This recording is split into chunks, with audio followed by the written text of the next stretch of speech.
Saudi Arabia को हमने भी कहा है कि हमारा फौज लो रखो और वो लड़ेंगे तुम्हारे लिए, और तुम वो ख़ानदान के लिए भी लड़ेंगे, और सऊदी अरेबिया को हम बचाएंगे, हम मरेंगे बेशक पर बचाएंगे। ये थी हमारी दोस्ती एक ज़माने में। जैसे आपको पता है, जब मैं यमन में होता था तो एक पूरा प्रेजेंस था, एक पता नहीं कितने डिवीजन, एक डिवीजन था पाकिस्तान का, और सब लोग सऊदी कहते थे हम बड़े खुश हैं कि आप लोग हैं हमें दर। अब मैं देख रहा हूं कि in this case the terrorist attack that took place in Indian occupied Kashmir this time round, Pakistan had absolutely no role whatsoever.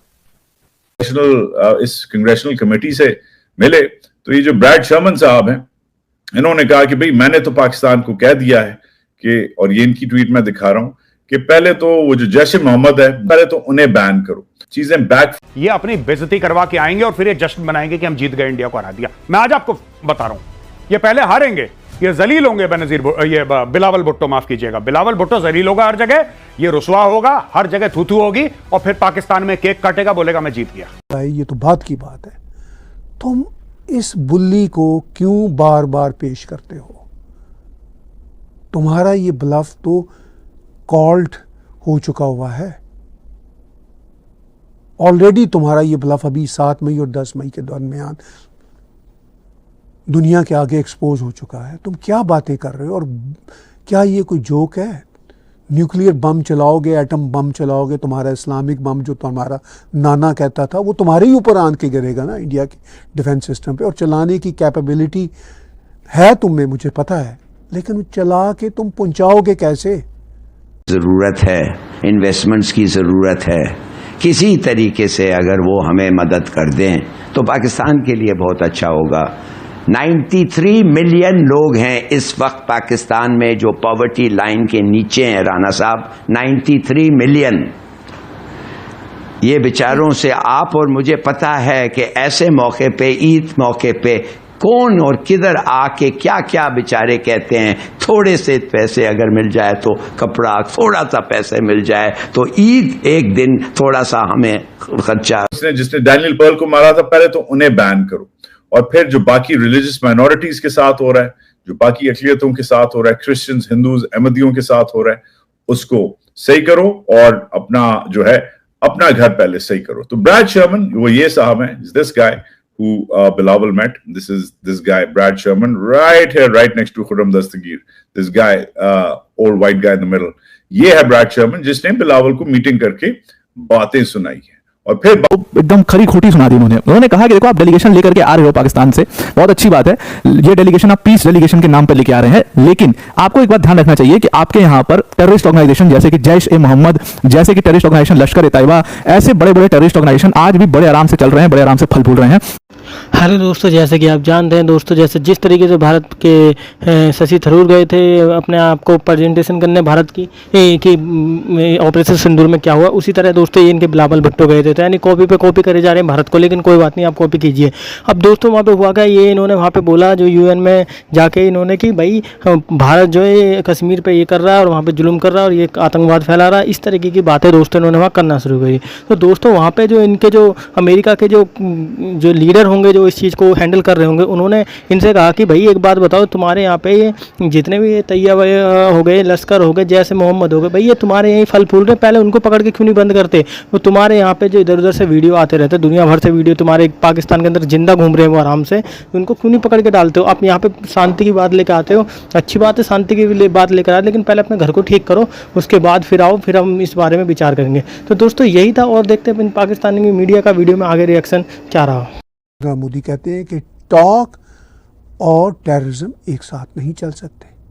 Bilawal Bhutto कहता है और बार बार हर ब्रीफिंग में कह रहा है कि भाई टेररिज्म तो चलती रहेगी, टेररिज्म को तो रोक नहीं सकेंगे, टेररिज्म को तो अमेरिका नहीं रोक सका, फलां नहीं रोक सका, लेकिन टॉक तो करनी होगी। यानी हम टेररिज्म भी करते रहेंगे, टॉक भी करते रहेंगे। बस कहते हैं कि ये हमारा मिशन है। आपका अगर ये मिशन है कि आप टॉक नहीं करना चाहते, टेररिज्म रोकना चाहते हैं, तो ये बात नहीं चलेगी। हम पूरी दुनिया में ढिंढोरा पीटेंगे, अमेरिका में बैठ के बात करेंगे और कहेंगे जी भारत हमसे बात नहीं करता। भारत कहता है कि भाई आपसे हमने बात नहीं करनी, क्योंकि उसका कोई फ़ायदा नहीं है। अब दुनिया में देख लिया, जब अमेरिका के ऊपर 9/11 हुआ तो अमेरिका ने टॉक वॉक नहीं की, सीधा आके अलकायदा की और तालिबान की कमर तोड़ी। और ये वो अलकायदा और तालिबान थे जिनको मुजाहिदीन के नाम पे उन्होंने खुद बनाया। अब पाकिस्तानी बिलावल भुट्टो हों, दूसरे लोग हों, वो बार बार ये कहते हैं जी अमेरिका ने बनाया था तो अमेरिका के ही ये लोग हैं, हमारे लिए ये टेररिज्म का अब ये ख़तरा बने हुए हैं तालिबान वाले, और अफ़गानिस्तान में ये इस तरह टेररिज्म एक बहुत बड़ा मसला बन चुका है जो हमारे ऊपर है। तो भाई क्या आपने उस टेररिज्म की नर्सरी को लगाने में अमेरिका से पैसे नहीं लिए थे? तो अगर लिए थे बिलियंस एंड बिलियंस डॉलर तो भुगतो फिर अब। तो अमेरिका ने तो फिर भी जिन टेररिस्टों को बनाया उनकी कमर तोड़ी। अभी उन्होंने बगदाद में कुछ साल पहले और लिबिया में कमर तोड़ी, फिर उनके साथ अब वो बैठ के बात भी कर रहे हैं। तो बात तो तब की जब मुकम्मल तौर पर या काफ़ी हद तक कमर तोड़ दी। अब भारत भी कह रहा है कि ठीक है भाई, अब आपकी हम कमर तोड़ेंगे तभी फिर बात करेंगे, चूँकि हमने बातें करके तो 60-65 साल आपके साथ देख लिया। अब वो कहते हैं 1000 इशू हो, बात तो करनी होगी। सुन लीजिए ये क्लिप भी। आपको एक बात ध्यान रखना चाहिए कि आपके यहां पर टेररिस्ट ऑर्गेनाइजेशन जैसे कि जैश ए मोहम्मद, जैसे कि टेररिस्ट ऑर्गेनाइजेशन लश्कर ए तैयबा, ऐसे बड़े बड़े टेररिस्ट ऑर्गेनाइजेशन आज भी बड़े आराम से चल रहे हैं, बड़े आराम से फल फूल रहे हैं। तो आप पहले ये जैश ए मोहम्मद वगैरह और लश्कर ए तैयबा वगैरह की दुकान बंद करिए, उसके बाद आपको जो है लेकर के अपना डेलीगेशन आना चाहिए। तो ये मेरी बहुत ही स्ट्रॉन्ग एडवाइस रहेगी आपको कि आप पहले जैश ए मोहम्मद और लश्कर ए तैयबा जैसे जो कारखाने हैं, ये अपनी इंडस्ट्री वहां पर टेररिज्म इंडस्ट्री बंद करिए, तब जाकर के अपना डेलीगेशन कहीं लेकर के जाइएगा और तब जाकर के आप एक पीसफुल मैसेज देने की कोशिश करेगा। बिकॉज अभी आप किसी भी उस पोजीशन में नहीं है कि आप पीसफुल मैसेज दे पाए। तो ये बात कह दी है ब्रैड शर्मन ने, और ये उन्होंने बहुत स्ट्रिक्टली बिलावल भुट्टो को एग्जैक्टली कहा है। इसकी जानकारी कि उन्होंने ऐसा बोला है, इसकी जानकारी उन्होंने ट्विटर पर भी दी है कि मैंने बिलावल भुट्टो को क्लियर टर्म्स में ये कहा है। आगे उन्होंने बिलावल भुट्टो से ये भी बात करी है कि आपके यहां पर जो माइनॉरिटीज का हाल है, बिकॉज आसिम मुनीर ने रिसेंटली एक बहुत ही प्रोवोकेटिव स्टेटमेंट दिया था 2 नेशन थ्योरी को सपोर्ट करते हुए। तो आसिम मुनीर के स्टेटमेंट के बाद, हालांकि आसिम मुनीर का उसमें नाम नहीं लिया, बट उनको पूरी तरीके से घेरा है इसमें। ब्रैड शर्मन ने कहा कि आपके यहां पर माइनॉरिटीज को डिस्क्रिमिनेट किया जाता है, उनके साथ परसिक्यूशन होता है, बहुत बुरे हालत में है आपकी कंट्री की माइनॉरिटीज, चाहे आप क्रिश्चियंस की बात करो, चाहे आप हिंदूज की बात करो, अगर मुस्लिम्स में भी देखो तो अहमदिया मुस्लिम्स की बात करो, सबकी हालात बहुत खराब है माइनॉरिटीज के। तो आपको वो भी ठीक करना चाहिए, तब जाकर के आपको यहां पर आना चाहिए। अब यहां पर हमने ट्विटर हैंडल पर उन्होंने ट्वीट करते हुए बोला कि एक जर्नलिस्ट थे डैनियल पर्ल, आपको ध्यान होगा ये डैनियल पर्ल वाला केस जो हुआ था ये पाकिस्तान में हुआ था। This was an American journalist Daniel Pearl, जिनको मार दिया गया था पाकिस्तान में। तो इसमें कई लोगों का नाम आया था, लेकिन इसमें एक सबसे इंपॉर्टेंट नाम था उमार शेख। एक्चुअल में कहानी यह है कि IC-814 वाज हाईजैक्ड, और उसके हाईजैकिंग के बाद 3 लोगों को पाकिस्तान भेजा गया था, 3 लोग को छुड़वा लिया गया था अफगानिस्तान में, और इन 3 लोगों में एक उमार शेख था, एक उसमें जैश ए मोहम्मद जिसने बनाया वो था।